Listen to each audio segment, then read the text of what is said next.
The boys' state hockey tournament opens Thursday at noon with a rematch from the regular season. West top seed Jamestown plays a Cheyenne team that handed them their worst loss of the year in an 8-1 defeat just before Christmas. At that point, the Blue Jays were 4-3 overall. Since then, they're 16-1 after claiming their first WDA tournament title since 1995.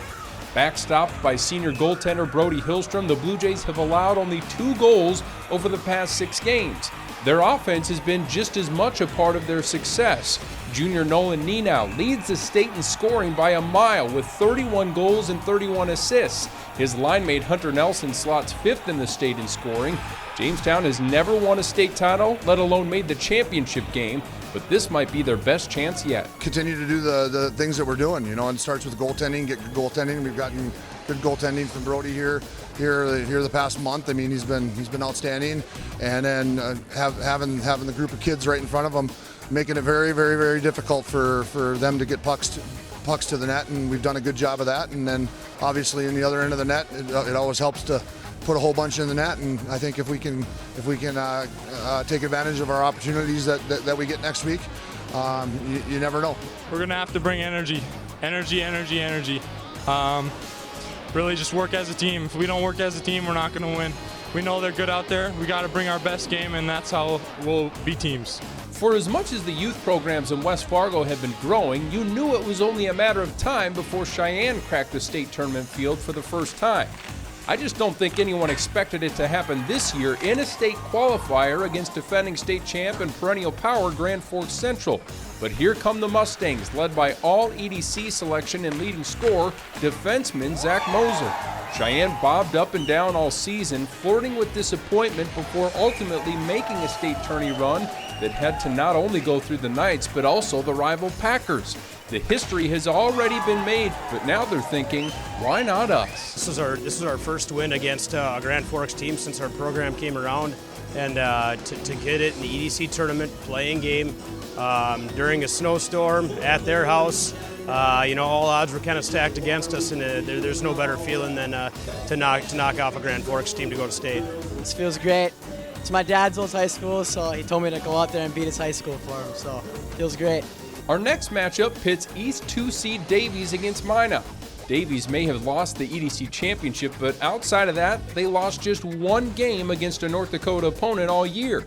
It's a senior-laden group led by 20-goal scorers Baron Stibbe and Cam Bullinger, with the top goaltender in the conference in Trent Wimpkin. This Eagles team has the makeup of a state championship caliber squad. We've learned how to win all sorts of games. Scoring a lot of goals. We won 3 overtime games in a row. So we've kind of won every way possible, and hopefully with that experience, it pays off in the state tournament.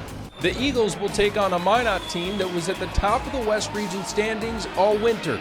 The Magicians played Davies tight in their lone regular season meeting, falling 3-2 back in early January. Minot has been nothing but steady down the stretch, winning 9 of its last 10, including a 3-0 victory over Bismarck for the right to go to state. They have the top-scoring freshman in the state in Mackley Morelli, a dangerous weapon with a household last name.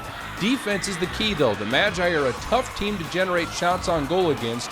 They're hoping they can ride their wave of momentum to Fargo this weekend. Continue to play good defensive hockey. That was probably the big highlight from the weekend, is we didn't give up a whole lot. I don't think we gave up more than 21 shots in any of the 3 games, so that's going to be the focus going into play some East Region teams, is making sure we can keep the games tight and get some timely scoring. Chipping glass, getting the puck out, and scoring goals. We need to shoot the puck. We weren't shooting the puck very much in Botno games, so shooting pucks and getting pucks in net and scoring. Now to the East Region champs from South Shanley. The biggest concern entering the season for the Bruins was how do they replace one of the best goalies in school history in Zach Sandy?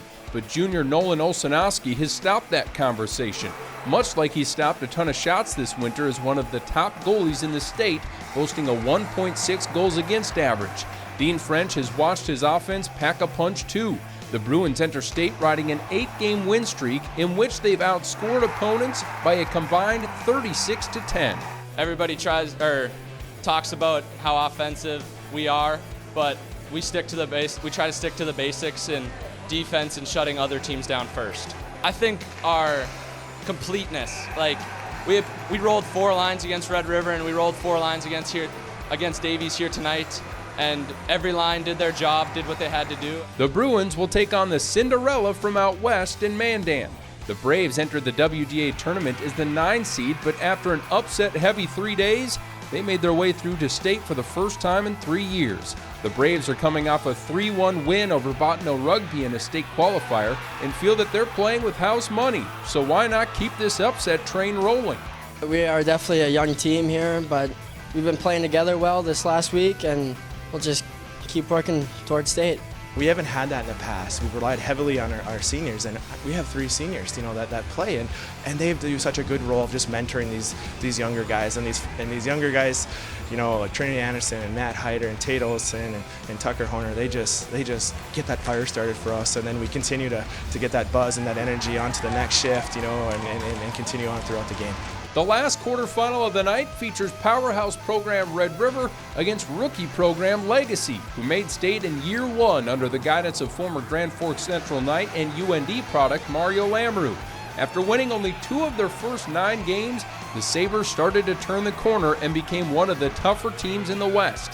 They built chemistry throughout the year, and it culminated with a strong West Region tournament where they reached the championship game. This is a gritty bunch that prides itself on playing hard and forcing turnovers. We'll see if the Sabres continue to surprise at state. First half of the year, I think we played timid. I think we played a little bit scared, and I think the second half of the year, we played with a little more courage. We played with a little more heart going into a 50-50 battle where, the first half, I think we were like, I hope we get that puck. And now I think our attitude is, that's my puck and I'm going to get it.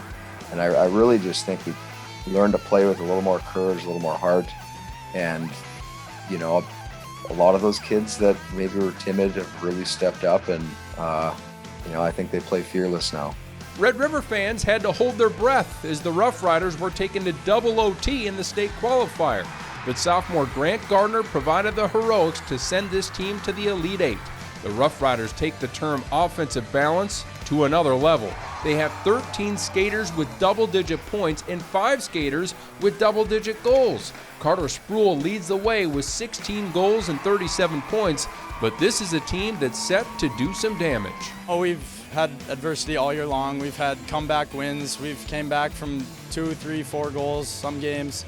It's what our group's about, working together and finding a way to win those games. But what's great about this year is that there's such good parity, and it's anyone's game. And I agree with you. I think this gives us hey, this is how we got to play. When we play a team like that and can put up 60 shots on net, obviously a couple overtimes, but I liked our mentality. I liked our edge, and we played smart and disciplined, and we're moving our feet.